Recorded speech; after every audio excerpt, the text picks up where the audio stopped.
Hello guys. अभी क्या हुआ, रिसेंटली मैं सर्न होके आया स्विट्ज़रलैंड में, जहाँ पे लार्ज हेड्रॉन कोलाइडर है, जहाँ पे आपका CMS है, जहाँ पे आपका एटलास डिटेक्टर है, यहाँ बाकी सब है।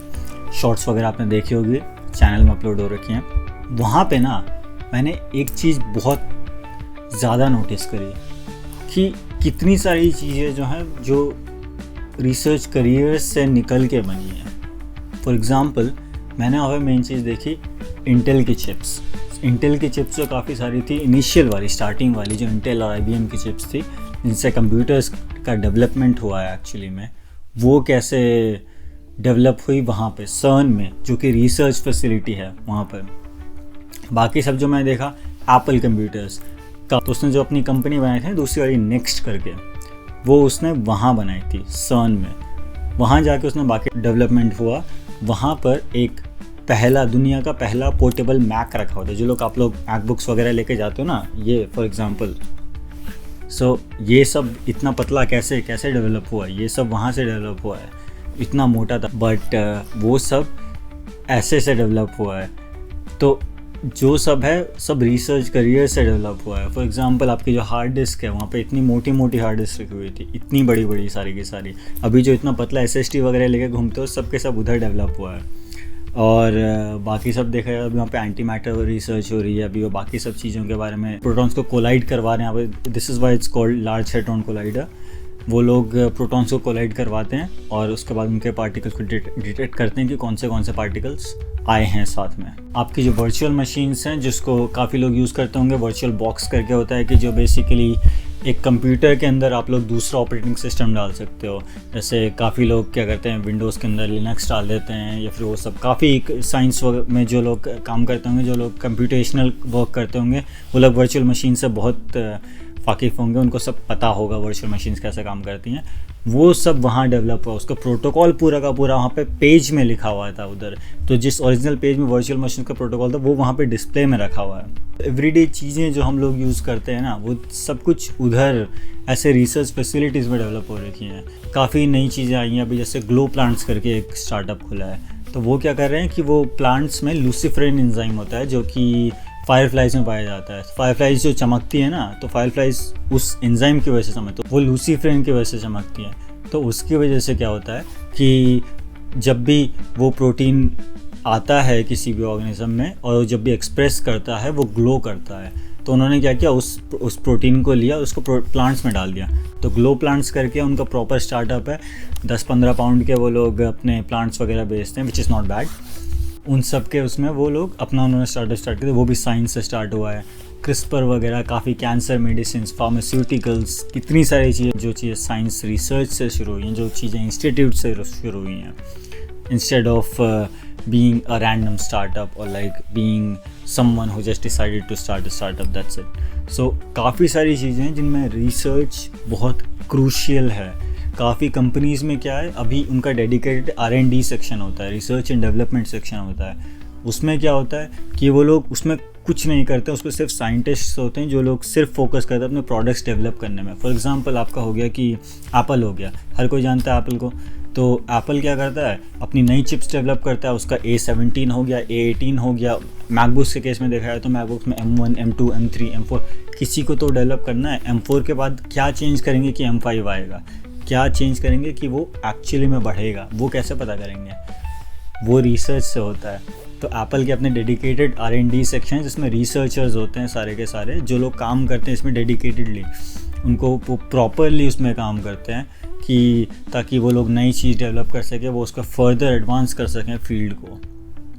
फॉर एग्ज़ाम्पल और चीज़ें हो गई, सॉफ्टवेयर साइड में देखा जाए तो काफ़ी सॉफ्टवेयर रिसर्चर्स, जैसे फॉर एग्ज़ाम्पल मैक में आजकल काफ़ी चल रहा है, गेमिंग का इश्यू चल रहा है कि मैक में गेमिंग के लिए काफ़ी लोग लेके आ रहे हैं। तो उसके लिए 2 ऐप्स हैं, क्रॉसओवर एंड विस्की। क्रॉसओवर वाले क्या कर रहे हैं, basically that's a proper app, that's a proper startup, which is not a startup, it's basically a company at this point. तो क्रॉसओवर है, वो क्या कर रहा है, वो एक्टिवली डेवलप कर रहा है कि विंडोज़ के जो इंस्ट्रक्शंस हैं उनको मैक में ट्रांसलेट करने के लिए।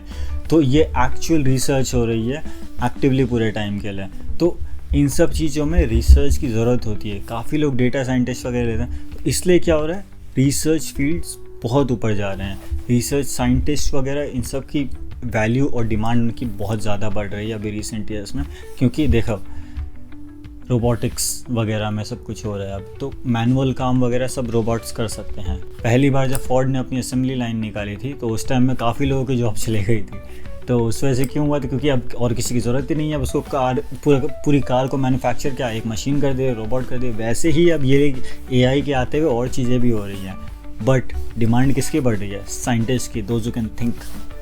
तो इसके लिए क्या है, अभी रिसर्च करियर्स ना सिर्फ मेडिकल और इंजीनियरिंग के अलावा भी बहुत सारे बढ़ रहे हैं। सो आपको ये सोच के नहीं चलना है कि भाई 12th हो गई, इसके बाद क्या करना है, या तो MBBS करो या फिर JEE मेंस दो, उसके बाद ये एडवांस दो, निकालो, जो मिलेगा देखी जाएगी, इंजीनियरिंग करेंगे उसके बाद आगे जाएंगे। नहीं, रिसर्च करियर्स में भी बहुत फोकस है। आप लोग अगर बैचलर्स वगैरह करोगे रिसर्च इंस्टीट्यूट से, मास्टर्स करोगे, PhD करोगे, बहुत सारे ऑप्शंस हैं और वो ऑप्शंस बढ़ रहे हैं धीरे धीरे और ज़्यादा बढ़ रहे हैं।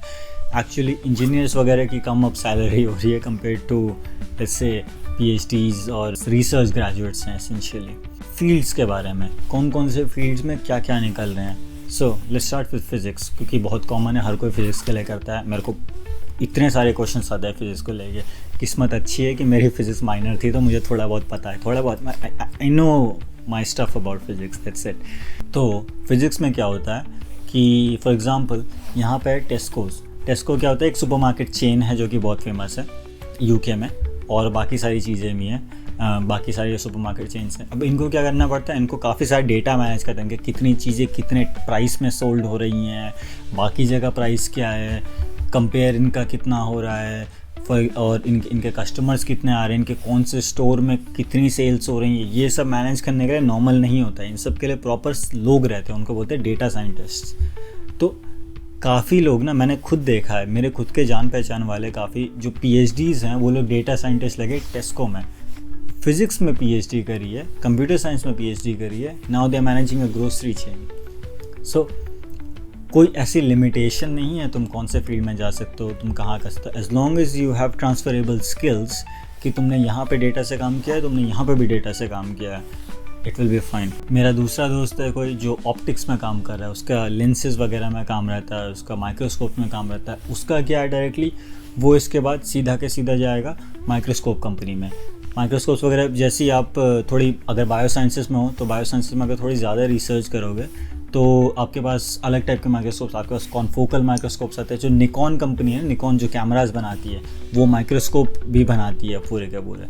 बाकी और कंपनीज भी है, जोल है करके जो जापानीज़ कंपनी है, आपका जाइस हो गया जो लेंसेज बनाता है, जो चश्मे के लेंसेज बनाता है। मेरे चश्मे का लेंस जाइस का है एक्चुअली, तो यही सेम कंपनी मेरे चश्मे का लेंस बनाया है, और उसी सेम कंपनी ने मेरे माइक्रोस्कोप का लेंस बनाया है जो कि यहाँ UK में रखा हुआ है। सो बहुत ज़्यादा वैरायटी है। तो जो लोग ऑप्टिक्स में काम करते हैं वो लोग माइक्रोस्कोप्स वगैरह कंपनी में जा सकते हैं। चिप मैन्युफैक्चरिंग हो गई, तो जैसे मैंने आपको शुरुआत में बताया था कि जो इंटेल वगैरह है, इंटेल वगैरह की शुरुआत कैसे हुई थी? इंटेल वगैरह की शुरुआत हुई थी CERN में, नॉट शुरुआत CERN में नहीं हुई थी, बट उनका जो चिप मैन्युफैक्चरिंग जो एक मेजर पार्ट था वो CERN में प्ले हुआ था, जो कि एक इंस्टीट्यूट है। तो ऐसे ही करके काफ़ी लोग जो है मेरे साथ के जो PhD स्टूडेंट्स हैं वो लोग एक्चुअल चिप मैन्युफैक्चरिंग में काम कर रहे हैं, जो कि ट्रांसलेटेबल डायरेक्टली इंटेल, AMD, NVIDIA। अब तो AI की एज है तो हर कोई चिप्स लगा हुआ है, हर किसी को और ज़्यादा चिप्स चाहिए। TSMC जो है जो ताइवान में है, वो चिप कैसे डेवलप करती है, वो इन्हीं की वजह से करती है। उनमें रिसर्चर्स रहते हैं, वर्कर्स रहते हैं श्योर, बट रिसर्चर्स मोस्टली रहते हैं जो कि एक्चुअली उसको डेवलप करने में काम करते हैं। फिर बाकी आ जाता है कि काफ़ी लोग जो हैं जो एस्ट्रोफिजिक्स में काम करते हैं, जो स्टार्स वगैरह, उनका डायरेक्टली ट्रांसलेटेबल होता है नासा में, इसरो में, बाकी एस्ट्रोफिजिक्स वाली जगहों में। काफ़ी जेम्स वेब टेलीस्कोप में काफ़ी लोग काम कर रहे हैं, आपके इसरो में काफ़ी सारे साइंटिस्ट हैं। So it's technically a job but it's a research job. Physics में इतनी सारी चीज़ें जो आप रिसर्च कैसे कर सकते हो, ये JEE से नहीं मिलेंगी, मिल सकती हैं अगर आप बहुत ज़्यादा कोशिश करो, but they are most easily gotten by research degrees और लाइक रिसर्च फील्ड्स। फिर बात करते हैं केमिस्ट्री की। केमिस्ट्री में क्या है, आपका फार्मास्यूटिकल्स होगा, क्योंकि काफ़ी टाइम में अब जैसे ऊपर जाते रहोगे ना आप फील्ड के अपने, आप नोटिस करोगे कि फील्ड्स की लाइन ब्लर होती जाती है। एज इन प्रॉपर फिजिक्स कुछ नहीं रहती है, प्रॉपर बायोलॉजी कुछ नहीं होती है, प्रॉपर केमिस्ट्री कुछ नहीं रहती है, प्रॉपर मैथमेटिक्स कुछ नहीं होती है। आप मैथ्स में ऊपर ऊपर करते जाओगे, आपको लगेगा यार ये तो आधी कंप्यूटर साइंस है, फिर आधी फिजिक्स है। फिजिक्स में ऊपर ऊपर जाते रहोगे, बोलोगे यार ये तो आधी मैथ्स है। आप थोड़ा केमिस्ट्री में ऊपर जाते रहोगे, आप बोलेगे तो आधी बायोलॉजी है, क्योंकि आप ऑर्गेनिक केमिस्ट्री में काम करो। आप बायो में ऊपर जाते रहो, आप बोलेगे यार ये तो आधी फिजिक्स है या फिर आधी केमिस्ट्री है, कुछ भी हो सकता है। सो जितना ऊपर ऊपर जाते जाओगे ना, तो बाउंड्रीज़ काफ़ी ब्लर होती जाती हैं, तो चीज़ें डेवलप नहीं होती हैं। तो फॉर एग्ज़ाम्पल आप केमिस्ट्री में आप फार्मास्यूटिकल्स में काम करते हो, क्यों? क्योंकि फार्मास्यूटिकल्स में क्या होता है? ड्रग डेवलपमेंट क्या है? कंपाउंड्स, केमिकल्स, वो सब कहाँ से आता है? केमिस्ट्री डिग्री के साथ। तो ये सब चीज़ें आप केमिस्ट्री करते हो। केमिकल इंजीनियरिंग आती है कि काफ़ी लोग कुछ नए कंपाउंड्स सिंथेसाइज करवा रहे हैं, काफ़ी लोग अपना वेस्ट पाउडर ट्रीटमेंट करवा रहे हैं नए कंपाउंड्स। मैं अभी पिछले साल पेरिस गया था, तो हमारा जो प्रोडक्ट था वो हमने एक एंजाइम को ऑप्टिमाइज़ किया था। तो even though that was in a realm of biology, I was still broadly considered as chemistry, क्योंकि हम एक एंजाइम को ले रहे हैं, हम उसको ऑप्टिमाइज़ कर रहे हैं ज़्यादा। So it depends. केमिस्ट्री वगैरह में आपके पास काफ़ी सारे काम। मेरा एक दोस्त है जो कि अभी केमिकल इंजीनियरिंग में काम कर रहा है। फार्मास्यूटिकल्स में काफ़ी लोग काम कर रहे हैं जो केमिस्ट्री बैकग्राउंड्स हैं। सो ओवरऑल काफ़ी सारे लोग केमिस्ट्री में काम करके इन सब फील्ड्स में जाते हैं। फिर आते हैं बायोलॉजी में, फेवरेट सब्जेक्ट। तो बायोलॉजी में क्या होता है? First of all most common cheese pharmaceuticals.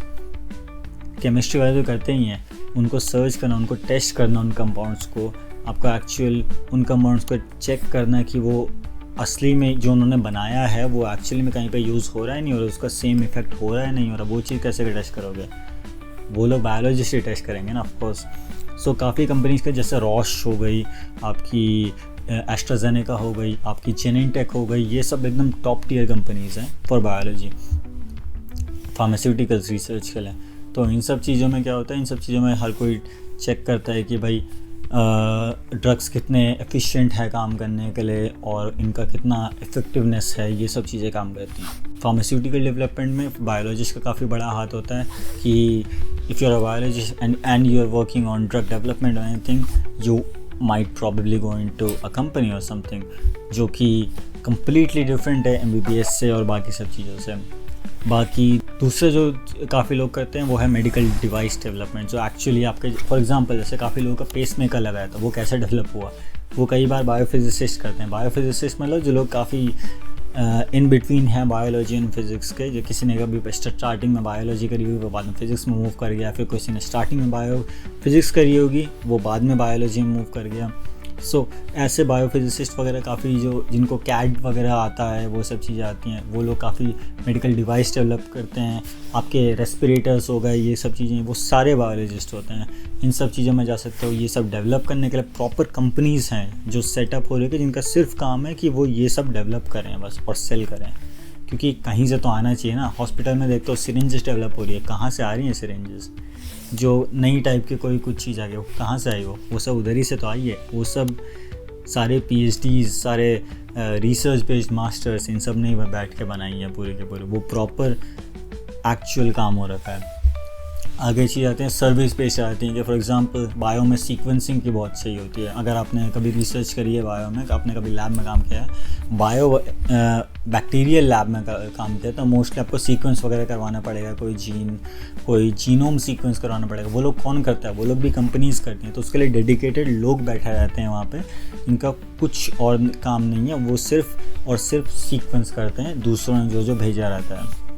तो उस चीज़ के लिए में काफ़ी करियर फैसिलिटीज़ हैं। उसके बाद आपका बाकी हो गया माइक्रोस्कोपी फैसिलिटीज़ हैं। जैसे मैं यहाँ पे काम करता हूँ, हम लोग काफ़ी टाइम क्या करते हैं, हम लोग किसी को यहाँ पे दे देते हैं, अपना सैम्पल भेज देते हैं, वो खुद ही माइक्रोस्कोपी करके हमें डेटा भेज देते हैं। That doesn't happen all the time but it does.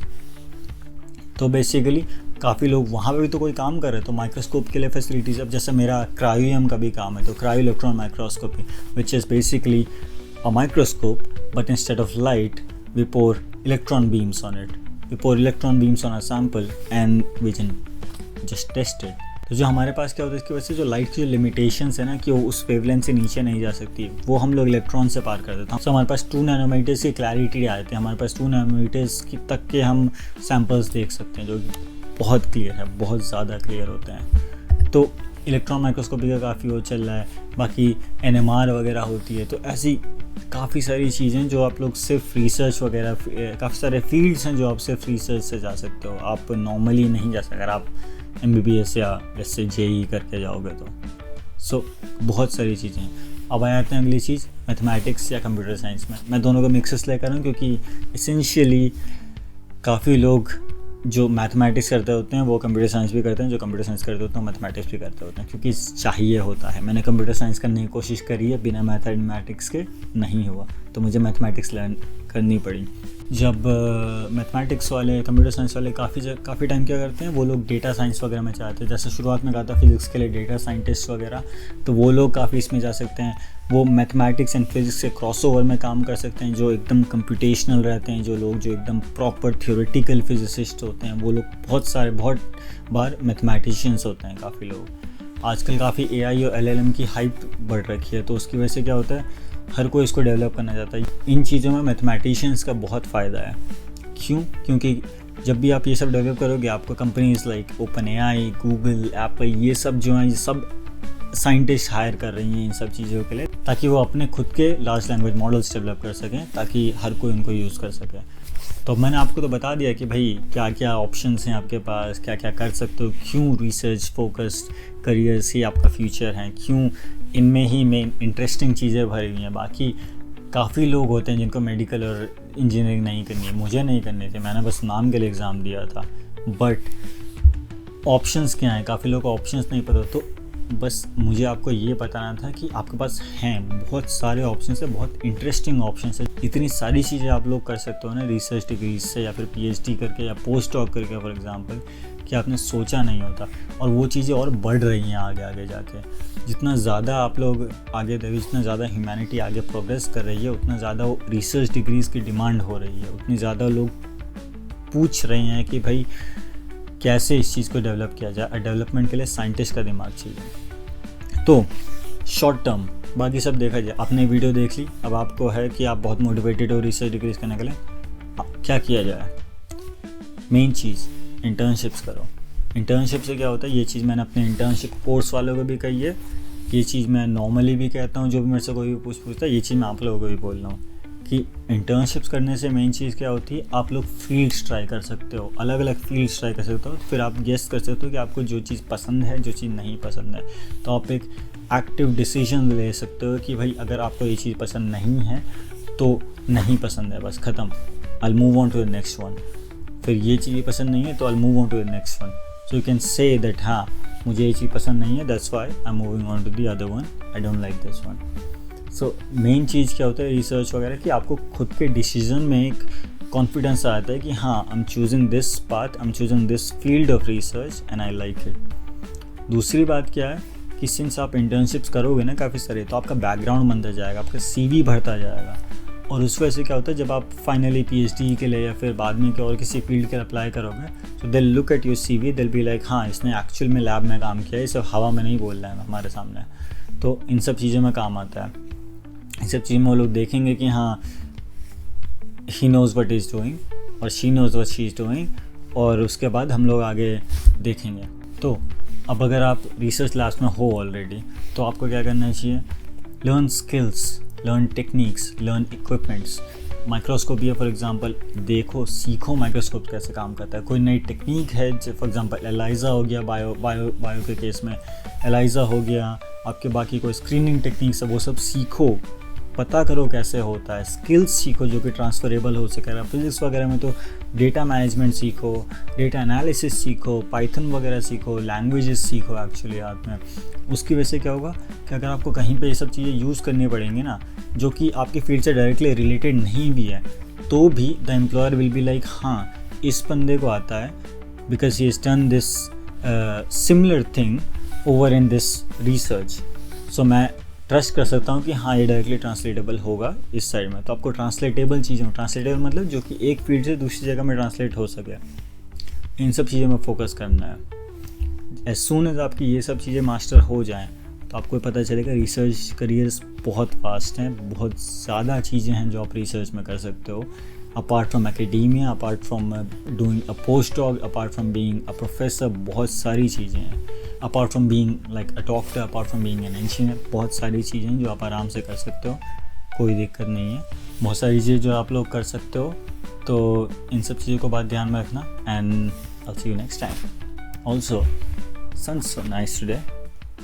अब तो रात होने वाली है खैर, so I am a bit late, but आज धूप थी, सो बेटर।